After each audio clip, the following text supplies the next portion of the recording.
Intitulée Nouvelle Génération, cette exposition d'art plastique qui a eu lieu à l'Institut français de Cotonou ce 4 avril 2024 est un assemblage de 3 œuvres artistiques, à savoir l'aube opaque, les mathématiques et couleurs royales. Des tableaux signés par des jeunes artistes préalablement, coachés par des expérimentés du domaine que sont Dominique Zinkpe, Ludovic Fadaïro et Charlie Dameida. Les ateliers de formation ont duré 3 mois. Dans les couleurs royales, je mets l'héritage, je mets la culture, je mets l'esthétique qu'on voit dans le royaume. Le visage, pour moi, ça représente le miroir de l'âme. Le miroir de l'âme, et à travers le visage, on peut arriver à cartographier une personne, savoir ce que la personne ressent sur l'instant et arriver à lire aussi qui est cette personne. Et vous allez voir des écritures, des tests dans les œuvres. J'utilise principalement l'encre de Chine pour travailler ces tests-là. Et l'encre de Chine, pour moi, représente le sang. Le sang qui est notre âme, à l'état liquide, et à travers le visage qui est l'âme qu'on peut lire. Pourquoi j'ai fait calcul, j'ai écrit que des calculs, parce que tout se passe dans la tête. Donc, dès que tu te réveilles, tu dois programmer certaines choses. Aube opaque parce que je pense à tous ces enfants en situation de guerre dans les pays qui nous entourent, parce que je me demande comment ces enfants vivent.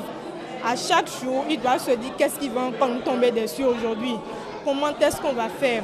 Ils doivent bouger, compter que sur leurs 2 pieds pour bouger, aller d'un endroit vers un endroit B. Et ce sont seulement leurs pieds qui leur permettent de se sauver. Donc ils sont tout le temps sur le qui-vive. Quelques formateurs expriment leur satisfaction à la fin de l'exposition. Agomano Renault a réussi, pendant le temps de son apprentissage, soi-disant, à trouver sa propre écriture plastique. Je suis très sidéré que nous puissions nous tous, autant de monde, se retrouver autour des 3 artistes coachés par les doyens. Et aujourd'hui, je suis sidéré encore plus parce que l'Institut français a lancé un projet qui les a associés. Je suis très heureux que nous sommes en diplomatie culturelle. La diplomatie culturelle commence déjà chez nous.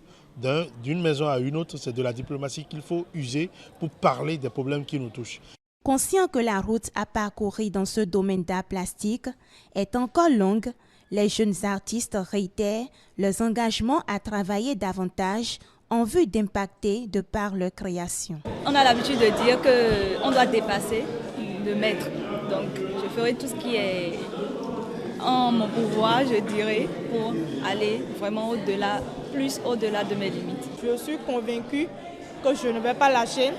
Et quelles qu'en soient les difficultés du milieu, je sais que ce n'est pas facile, mais je tiendrai debout, je ferai de mon mieux pour ne pas faire regretter toutes les personnes qui sont actuellement ici présentes, qui nous soutiennent, qui sont fiers de tout ce que nous avons produit.